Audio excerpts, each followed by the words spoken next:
Hi every one, welcome back. അപ്പോൾ ഇന്ന് നമ്മൾ കടല വെച്ചിട്ടുള്ള സിമ്പിളായിട്ടുള്ള ഒരു റെസിപ്പിയാണ് കേട്ടോ ചെയ്യുന്നത്.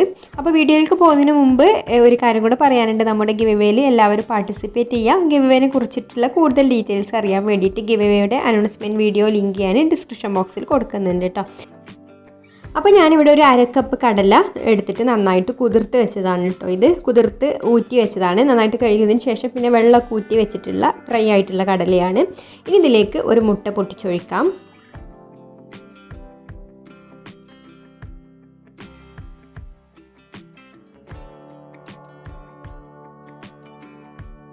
ഇനി ഇതിലേക്കൊരു 1/2 ടീസ്പൂൺ ഇഞ്ചി വെളുത്തുള്ളി പേസ്റ്റ് ചേർത്ത് കൊടുക്കുന്നുണ്ട്. പിന്നെ പാകത്തിനുള്ള ഉപ്പ് ചേർത്ത് കൊടുക്കാം. ഇനി ഒരു 1/4 ടീസ്പൂൺ മഞ്ഞൾപ്പൊടിയും 1/4 ടീസ്പൂൺ വലിയ ജീരകത്തിൻ്റെ പൊടിയും ചേർത്ത് കൊടുക്കുന്നുണ്ട്. ഇനി ഇതിലേക്കൊരു 1/2 ടീസ്പൂൺ കാശ്മീരി ചില്ലി പൗഡർ ചേർത്ത് കൊടുക്കാം.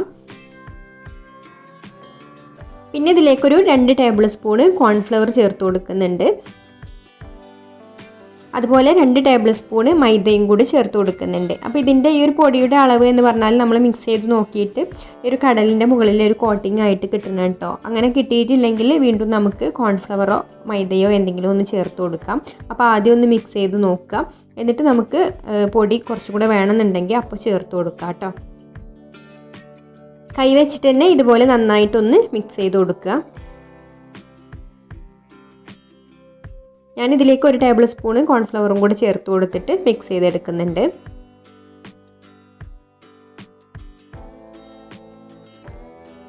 അപ്പോൾ കോൺഫ്ലവർ ചേർത്ത് കൊടുക്കുമ്പോൾ ഈ ഒരു സ്നാക്ക് നല്ല ക്രിസ്പി ആയിട്ട് കിട്ടും.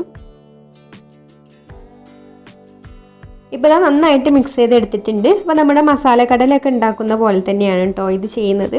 അപ്പോൾ ഓയിൽ ഇവിടെ നന്നായിട്ട് ചൂടായി വന്നിട്ടുണ്ട്. ഇനി നമുക്ക് ആദ്യം തന്നെ ഇതിലേക്ക് കുറച്ച് കറിവേപ്പില ഇട്ട് കൊടുത്തിട്ട് ഒന്ന് വറുത്ത് കോരാം. അപ്പോൾ കറിവേപ്പില ഇട്ട് കൊടുത്ത് വറുത്ത് കോരിയ ഈ എണ്ണയിലാവുമ്പോൾ ഇതിന് ആ കറിവേപ്പിലയുടെ ഒരു ഫ്ലേവറും കൂടെ കിട്ടും കേട്ടോ. ഇപ്പോൾ കറിവേപ്പില ഇതാ നന്നായിട്ട് മൂത്ത് വന്നിട്ടുണ്ട്. ഇനി നമുക്കിത് കോരിയെടുക്കാം. ഇനി ഇതേ ഓയിലിലേക്ക് നമുക്ക് കടല ഇതുപോലെ ഓരോന്നായിട്ട് ഇട്ട് കൊടുക്കുക. അപ്പോൾ നമ്മൾ മസാല കടലൊക്കെ പൊരിച്ചെടുക്കുന്നത് പോലെ തന്നെ ഒന്നിച്ചിട്ട് കൊടുക്കരുത് കേട്ടോ. അപ്പോൾ ഇത് എല്ലാം കൂടെ ഒട്ടി പിടിച്ച് പോകും.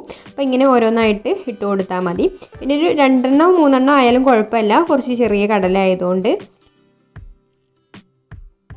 അപ്പോൾ ഇട്ട് കൊടുക്കുന്ന സമയത്ത് എണ്ണ നന്നായിട്ട് ചൂടായിട്ടിരിക്കണം കേട്ടോ.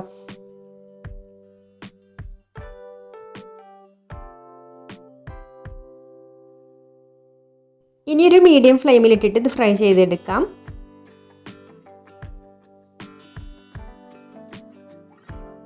പിന്നെ കടലൊക്കെ ഒന്ന് വെന്ത് വന്നതിന് ശേഷം നമുക്കിത് ഹൈ ഫ്ലെയിമിൽ വെക്കാം. ഹൈ ഫ്ലെയിമിലിട്ടിട്ട് ഒന്നങ്ങ് ഫ്രൈ ചെയ്തെടുക്കുക. അപ്പോൾ ഈ ഒരു കോട്ടിംഗ് ഒക്കെ ഒന്ന് ക്രിസ്പി ആയിട്ട് വരും കേട്ടോ. കോൺഫ്ലവർ ഒക്കെ ഉണ്ടായതുകൊണ്ട് കുറച്ച് ക്രിസ്പി ആയിട്ട് നിൽക്കും.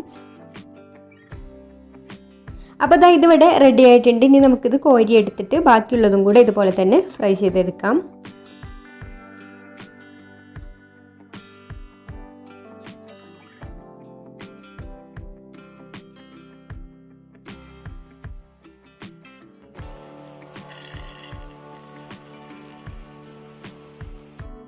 അപ്പോൾ അതാ നമ്മുടെ മസാലക്കടല ഇവിടെ റെഡി ആയിട്ടുണ്ട് കേട്ടോ. അപ്പോൾ എല്ലാവർക്കും ഈ ഒരു റെസിപ്പി ഇഷ്ടമായിട്ടുണ്ടാവും എന്ന് വിചാരിക്കുന്നു. ഇഷ്ടമായിട്ടുണ്ടെങ്കിൽ ഒന്ന് ലൈക്ക് ചെയ്യുക, ഷെയർ ചെയ്യുക, നിങ്ങളുടെ അഭിപ്രായങ്ങളൊക്കെ താഴെ കമൻറ്റ് ചെയ്യുക.